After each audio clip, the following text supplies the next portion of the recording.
সর্বপ্রথম আপনি যে প্রশ্নটা করলেন তার উত্তরটা আগে দিই যে আজকে দক্ষিণ পশ্চিম মৌসুমী বায়ু পুরো পশ্চিমবঙ্গকে কভার করেছে, মানে ইনক্লুডিং আমাদের Dakshinbanga. As such to speak frankly, আমার পুরো রিজিয়নটাই কভার করেছে, মানে আমার রিজিয়নের আন্ডারে পড়ে পশ্চিমবঙ্গ, বিহার, ঝাড়খণ্ড, উড়িষ্যা, এগুলো সব কভার করে। অলরেডি তো আন্দামান টান্দামান অনেকদিন আগেই কভার করেছে, ওদিকে আপনার উত্তরবঙ্গ তো অনেকদিন আগেই কভার করেছিল, আজকে আপনার পশ্চিমবঙ্গ পুরো কভার করে নিয়েছে। এবং আমি যেটা গতকাল আপনাদের বলেছিলাম, আপনি তো ছিলেন না, মানে যারা ছিলেন আর কি তাদেরকে বলেছিলাম মিডিয়াকে, যে গতকাল আপনার ওয়েস্ট সেন্ট্রাল বে মানে পশ্চিম এবং মধ্য বঙ্গোপসাগর এবং তার সংলগ্ন উত্তর পশ্চিম বঙ্গোপসাগরে একটা আপনার ঘূর্ণাবর্ত ছিল, হ্যাঁ, মানে সাইক্লোনিক সার্কুলেশন একটা ছিল। এবং ওই যে ঘূর্ণাবর্তটি আপনার 0.9 কিলোমিটার সমুদ্রপৃষ্ঠ থেকে 0.9 কিলোমিটার থেকে 5.8 কিলোমিটার পর্যন্ত বিস্তৃত ছিল এবং তার অক্ষটি উচ্চতার সাথে সাথে দক্ষিণ পশ্চিম দিকে ঝুঁকে যাচ্ছিল। গতকাল আপনাদের কিন্তু আমি একটা কথা বলেছিলাম যে আগামী 24 থেকে 48 ঘন্টার মধ্যে এই সাইক্লোনিক সার্কুলেশনটি সমুদ্র পৃষ্ঠে ভূপতিত হবে, মানে ডিসেন্ড ডাউন করে একটি নিম্নচাপ এরিয়াতে পরিণত হবে, এবং সেটা হয়েছে।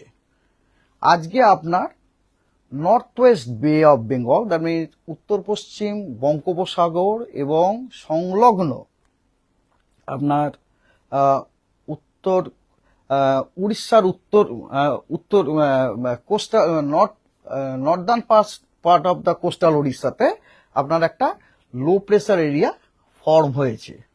এবং তার সাথে অ্যাসোসিয়েটেড যে সাইক্লোনিক সার্কুলেশন সেটি 5.8 কিলোমিটার সমুদ্রপৃষ্ঠ থেকে 5.8 কিলোমিটার পর্যন্ত ওটা বিস্তৃত আছে।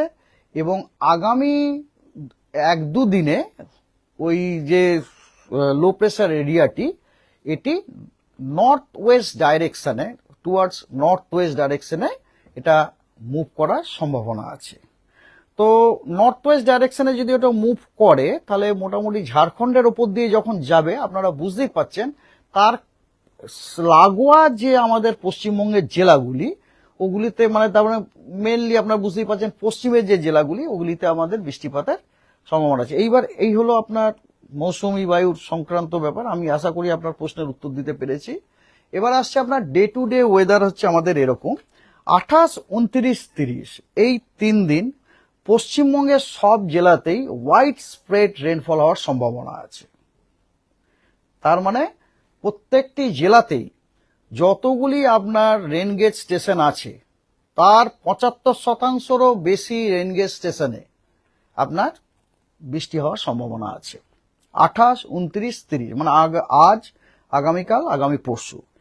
1 তারিখ এবং 2 তারিখ জুলাইতে উত্তরবঙ্গের প্রতিটি জেলাতে ওয়াইড স্প্রেড রেনফল হওয়ার সম্ভাবনা আছে এবং দক্ষিণবঙ্গের বীরভূম, মুর্শিদাবাদ, নদিয়া এবং 2টি 24 পরগনাতেই ওয়াইড স্প্রেড রেনফল হওয়ার সম্ভাবনা আছে। এবং দক্ষিণবঙ্গের বাকি জেলাগুলিতে ফেয়ারলি ওয়াইড স্প্রেড রেনফল হওয়ার সম্ভাবনা আছে। তার মানে 50%রও বেশি জায়গা জুড়ে বৃষ্টিপাতের সম্ভাবনা। 3রা জুলাই, 4ঠা জুলাইতে পশ্চিমবঙ্গের সবকটি জেলাতে ওয়াইড স্প্রেড রেনফল হওয়ার সম্ভাবনা আছে। এবারে আসা যাক ওয়েদার ওয়ার্নিং। আজকে ভারী বর্ষণের সতর্কবার্তা দেওয়া হয়েছে উত্তরবঙ্গের এক্সট্রিম নর্থের যে 5টি জেলা সেই জেলাগুলিতে, অর্থাৎ দার্জিলিং, কালিম্পং, জলপাইগুড়ি, আলিপুরদুয়ার এবং কোচবিহারে। এছাড়া দক্ষিণবঙ্গের পূর্ব এবং পশ্চিম মেদিনীপুর, উত্তর এবং দক্ষিণ 24 পরগনাতে ভারী বর্ষণের সতর্কবার্তা দেওয়া হয়েছে, হলুদ সতর্কবার্তা। এবং এছাড়া দক্ষিণবঙ্গের সব জেলাতেই কিন্তু থান্ডারস্টর্ম উইথ লাইটনিং এর সতর্কবার্তা দেওয়া হয়েছে। আগামীকাল ভারী থেকে অতি ভারী বর্ষণের সতর্কবার্তা দেওয়া হয়েছে পুরুলিয়া, ঝাড়গ্রাম, এবং পশ্চিম মেদিনীপুরে। আমি যেটা বলছিলাম একটু আগে তারই এটার প্রতিফলন আর কি, কারণ সিস্টেমটি যখন যাবে সেটা হয়তো পশ্চিমবঙ্গের ওপর দিয়ে যাবে না, যখন রাঁচি টাচির ওপর দিয়ে যাবে আর কি, মানে ঝাড়খণ্ডের ওপর দিয়ে যাবে, তখন তার লাগোয়া যে পশ্চিমবঙ্গের যে জেলা সেগুলি হচ্ছে মেনলি পশ্চিমের জেলাগুলি, ওগুলিতে।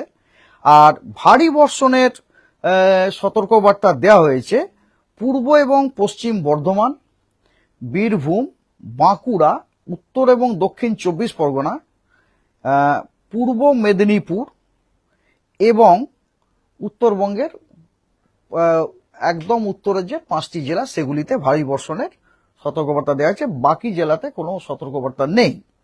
29 তারিখ হল। 30 তারিখে ভারী বর্ষণের সতর্কবার্তা দেওয়া হয়েছে উত্তর এবং দক্ষিণ 24 পরগনা, নদিয়া, বীরভূমে, এছাড়া আপনার মালদা, নর্থ এবং সাউথ দিনাজপুর, দার্জিলিং এবং কালিম্পংও ভারী বর্ষণের সতর্কবার্তা দেওয়া হয়েছে। এগুলি সমস্ত হচ্ছে আপনার হলুদ সতর্কবার্তা। আর ভারী থেকে অতি ভারী বর্ষণের অরেঞ্জ কমলা সতর্কবার্তা দেওয়া হয়েছে জলপাইগুড়ি, আলিপুরদুয়ার এবং কোচবিহারে। 1 তারিখে ভারী থেকে অতি ভারী বর্ষণের কমলা সতর্কবার্তা দেওয়া হয়েছে জলপাইগুড়ি, কোচবিহার এবং উত্তর দিনাজপুরে। এবং ভারী বর্ষণের হলুদ সতর্কবার্তা দেওয়া হয়েছে উত্তরবঙ্গের বাকি সবকটি জেলাতে, এবং আর কোনো জেলাতে, পশ্চিমবঙ্গের আর কোনো জেলাতে কোনো সতর্কবার্তা নেই। আর 2 তারিখে উত্তরবঙ্গের সব জেলাতেই ভারী বর্ষণের সতর্কবার্তা আছে, হলুদ সতর্কবার্তা, আর কোনো জেলাতে কোনো সতর্কবার্তা নেই। That's all. স্যার, দক্ষিণবঙ্গে এখনো পর্যন্ত কতটা ঘাটতি? দক্ষিণবঙ্গে কতটা ঘাটতি বলছেন না, ওই ইনফরমেশনটা আমার কাছে আপনার অ্যাকচুয়ালি দক্ষিণবঙ্গের ঘাটতি বলে নেই আমাদের। আপনাকে আমি একটা রেকর্ড দেখাচ্ছি, এটা নট এক্স্যাক্টলি দক্ষিণবঙ্গ, এটা আপনার নর্থ ইস্ট এবং ইস্ট ইন্ডিয়ার এই টোটাল এরিয়াটার কতটা ঘাটতি সেটা আপনাকে আমি জানাতে পারি, তো সেখান থেকে বুঝতেই পারবেন। কারণ ন্যাচারালি এই যে ঘাটতিটা এটা দক্ষিণবঙ্গ থেকেই হয়েছে, কারণ উত্তরবঙ্গতে তো কন্টিনিউয়াস আমরা রেনফল পাচ্ছি, তাই না? এবং উত্তর পশ্চিমেও কিন্তু বৃষ্টিপাত হয়েছে, আমি আপনাকে বলছি এখনই।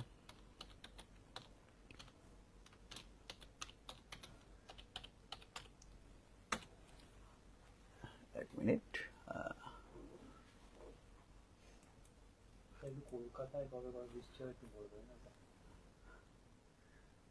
কলকাতাতে আপনার প্রত্যেক দিনই বৃষ্টি আছে, প্রত্যেক দিনই বৃষ্টি আছে। এই দেখুন 28, 29, 30 wide spread rainfall all districts of West Bengal, তার মানে কলকাতা ইনক্লুডেড। 1, 2 আপনার রেস্ট ডিস্ট্রিক্টস অফ সাউথ বেঙ্গলে fairly wide spread, Kolkata included. 3, 4 wide spread all districts of West Bengal, তোমরা কলকাতা ইনক্লুডেড। কলকাতা প্রত্যেক দিনই বৃষ্টি আছে, either wide spread or fairly wide spread বৃষ্টিপাত আছে। হ্যাঁ,